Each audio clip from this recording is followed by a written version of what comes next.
Welcome to Informed Tourist, where we go beyond the guidebooks and postcards to uncover the real stories behind the world's most iconic destinations.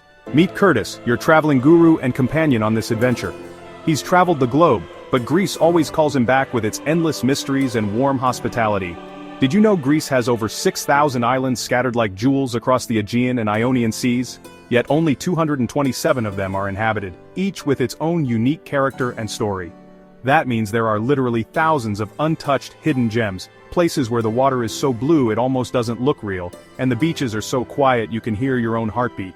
Most travelers dream of Santorini's whitewashed buildings and blue domes, or the famous windmills of Mykonos, and for good reason, they're stunning. But there's so much more to Greece than these postcard-perfect scenes. The real Greece, the one that lingers in your memory long after you leave, is found in the quiet corners, the winding village streets, and the open doors of homes where strangers are welcomed like family. Picture yourself stumbling into a tiny taverna, run by a grandmother who doesn't speak a word of English, yet somehow communicates everything through her smile and the incredible food she serves. It's a meal that stays with you forever, not just for the flavors but for the feeling of being truly at home. We're leaving the glossy brochures behind and diving deep into the heart of Hellenic culture, where music, laughter, and tradition fill the air, and every meal is a celebration. We'll seek out the places whispered about in village squares, the secret spots locals share only with those they trust, hoping they remain untouched by crowds. Our journey doesn't start on a famous island but on the Greek mainland, a land of dramatic mountains, ancient olive groves, and stories as old as time itself.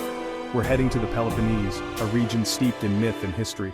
This is where Hercules performed his legendary labors, where the very first Olympic Games were held, and where every stone has a story to tell.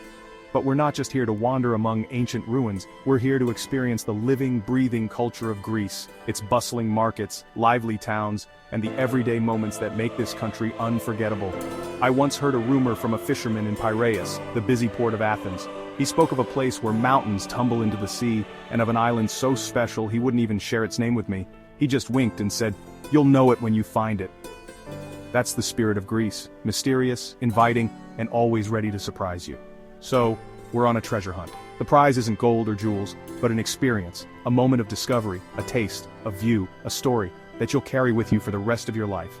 We'll follow breadcrumbs from hidden villages, tucked into the hills, to secret coves where fishermen still mend their nets by hand, each step bringing us closer to that mysterious island in the heart of Greece itself. Along the way, we'll share meals, laughter, and stories with the people who make Greece truly magical, the locals whose warmth and generosity turn every encounter into a memory. So pack your bags, or at least your imagination. The journey to the Greece you don't know begins right now, and trust me, it's going to be unforgettable. Have you ever driven somewhere so beautiful it feels unreal? That's the road to the Mani Peninsula. Leaving Athens, the air turns crisp, scented with wild thyme and sea salt. Olive groves stretch endlessly. Some trees are over 2,000 years old. Our first stop, a coastal town carved from the mountainside, far from the tourist trail. The roads wind around stone tower houses, miniature castles built for protection centuries ago. This is Deep Mani, known for its fierce independence and untamed beauty. The people are proud and welcoming once you break the ice. I stopped at a roadside honey stand. Giannis, the owner, offered a taste: dark, rich, wildflower honey. We communicated with smiles and gestures. He pointed south and said, "Kardamili," then mimed eating. That was all the recommendation I needed. The drive revealed hidden coves and crystal clear water, no tour buses, no souvenir shops, just sun, sea, and mountains. It felt like traveling back in time to a simpler Greece. Was this the gateway to the secret island? The anticipation was building. Arriving in Kardamili is like stepping into a painting: stone, cypress, and the blue Messenian Gulf. The main street is lined with stone buildings, balconies overflowing with flowers. It's peaceful, with only the sound of waves and cicadas.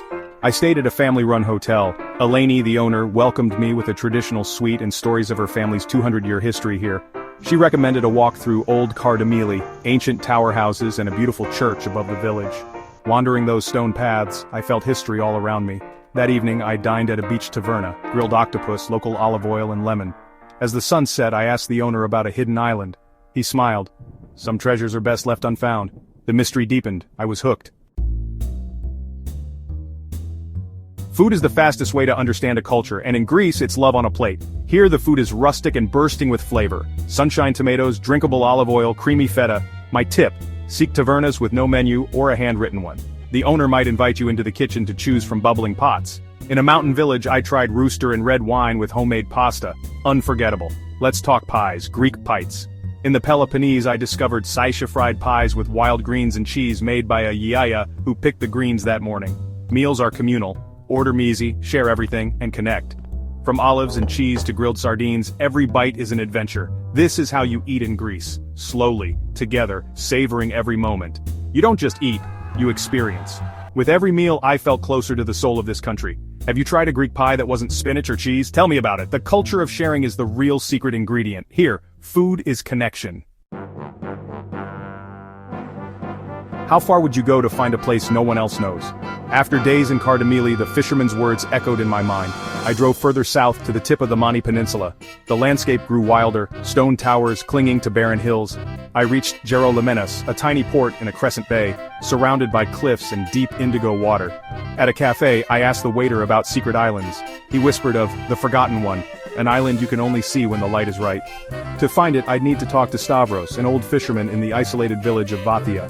The drive to Vathia was spectacular, stone towers on a hilltop, a ghost town. I found Stavros mending nets exactly as I'd imagined.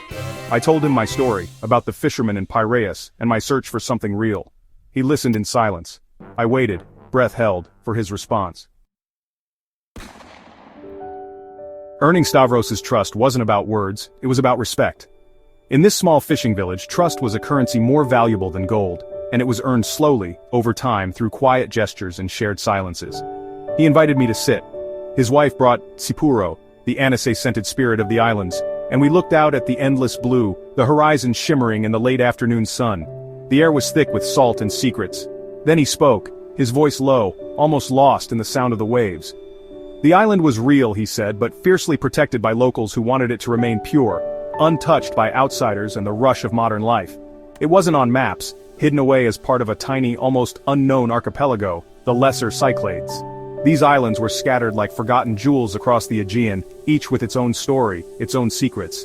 The island I sought was the smallest, a place where time had stopped, where the whitewashed walls and empty streets whispered of another era. He wouldn't give the name, only a riddle. It is a pair, but they are not the same. Listen carefully, for this is how you'll find it. One is quiet, the other is where life is found. They sit side by side, but their hearts beat differently. Look for the place where boats are small and the sea is shallow. His words painted a picture of a hidden cove, a place only locals would know, a pair of islands, one lively, one quiet. The contrast was the key, he hinted, to unlocking the island's secret. He told me to catch a ferry from a port up the coast, a place where few tourists ventured, and to watch for the signs only locals would notice. Before I left, he advised, don't act like a tourist, the islanders can always tell. Blend in, listen more than you speak. Act like a guest, bring a small gift, something from your home or something thoughtful. It shows you come with respect, not just curiosity. Learn a few words of Greek, show respect. Even a simple greeting or thank you could open doors that would otherwise remain closed. The island would reveal its magic only if I was open to it, if I approached with humility, patience, and a willingness to see beyond the obvious. This was more than travel advice. It was life advice. The journey was about more than finding a place. It was about becoming the kind of person who deserved to find it. I thanked him, feeling like I'd been given a sacred key. The hunt was on, and the clues were finally beginning to surface. The secret island felt closer than ever. With Stavros' wisdom echoing in my mind, I was ready to begin the search in earnest. Have you ever taken a leap of faith? That moment when you leave behind everything familiar, trusting only in a hunch, a riddle, or a dream? There's a strange thrill in not knowing what lies ahead, in letting the horizon pull you forward. Stavros' riddle led me to the Lesser Cyclades, a scattered chain of islands south of Naxos, far from the crowds and the well-trodden paths of the Greek summer. On a satellite map, I saw a pair of islands almost touching, Kuphanicia. They looked like two emeralds set in a sea of sapphire, remote and mysterious, as if waiting for someone to notice them. I boarded a slow ferry from Piraeus, the kind locals rely on for everything from groceries to gossip. This wasn't a sleek tourist catamaran, but a floating village, creaking and humming with stories. The boat stopped at Paros, then Naxos. Each time the decks emptied as tourists hurried off, eager for their own adventures. But a handful of us stayed on, venturing deeper into the blue, towards something unknown. With every island left behind, my anticipation grew. The sea stretched wider, the sky seemed to open up, and the world felt both infinite and intimate. The air changed, the light softened, We were crossing a threshold, leaving behind the ordinary and entering a place where time seemed to slow and possibilities multiplied. Two small islands appeared, shimmering in the sun, surrounded by water in 100 shades of blue. They looked almost unreal, like a secret painted onto the horizon. The ferry docked at the larger island, no big hotels, just whitewashed houses, a handful of tavernas and fishing boats bobbing gently in the harbor. It felt untouched, as if time had paused here. Life here was slow, people strolled, not rushed. Laughter drifted from shaded doorways and the scent of salt and wild herbs filled the air. No cars on the main road, just the buzz of conversation, the flutter of laundry in the breeze, and the cries of seagulls overhead. It was a world away from the city's noise. I stepped off the ferry, suitcase in hand, feeling a rush of relief and excitement. I had found it. The place whispered about in riddles and stories. After all the whispers and riddles, I was finally here. The journey had been long, but every moment felt worth it. But the biggest surprise was yet to come. The adventure wasn't over. In fact, it felt like it was just beginning. The island seemed to beckon me onward, promising secrets hidden beyond the next bend. The real magic was about to begin. Sometimes the unknown is exactly where you're meant to be.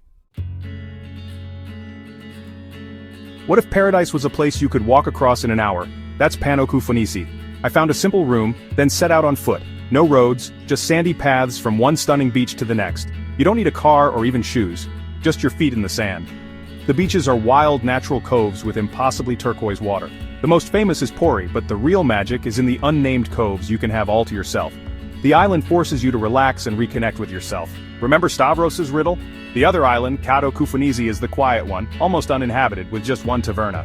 Small boats take you over for the day, true solitude, rugged beauty, but the real secret is the community. Everyone knows everyone. In the evenings, the village gathers at waterfront tavernas. Locals and visitors sharing stories and laughter. No pretense, no VIPs. You're a guest, not a tourist. This was the magic Stavros meant. It wasn't just the scenery, it was the people. The secret is out. The islands are Kufanisha, Pano, and Kato, the lively and the quiet, the treasure at the end of our hunt. My only hope is that visitors come with the same respect Stavros taught me. This place is delicate, culturally and environmentally. The food is simple, fresh, and seafood-focused. Grilled fish, goat stew, all island to table. Kufanese is the perfect level 2 Greek destination, comfortable but a world away from the hotspots. The lesser Cyclades are the last frontier of authentic Cycladic life. The best way to experience Kufanese? Do as little as possible. Swim in the morning, read on a quiet beach, take a long lunch, watch the sunset, talk to a stranger. That's the perfect day. This is a place that teaches the joy of doing nothing. Could you handle a vacation with no itinerary? Or does that sound like a nightmare? Let me know in the comments. I'm genuinely curious. In the end, the journey wasn't just about finding a secret island. It was about discovering a feeling that stays with you long after you leave. The real treasure of Greece is philoxenia, a deep-rooted culture of welcoming strangers with genuine heartfelt kindness and open arms. I felt it from Giannis, Eleni, and especially Stavros, whose warmth made me feel instantly at home. They shared their homes, food, and stories with me, a stranger who quickly became a friend. That connection, that sense of belonging, is what makes travel truly meaningful. The best destinations are the ones you have to work for, the search, the mystery, and most of all, the people you meet. Kufanisi was the stunning payoff, but the real prize was the journey itself and the memories made along the way. The world is still full of secrets and magic if we're willing to look for them with open eyes. Where should we go next? Hidden Italy? Wild Portugal? Let me know in the comments below. Until next time, keep exploring and never stop being curious. And please subscribe. Thank you for watching Informed Tourist. Now enjoy this next video.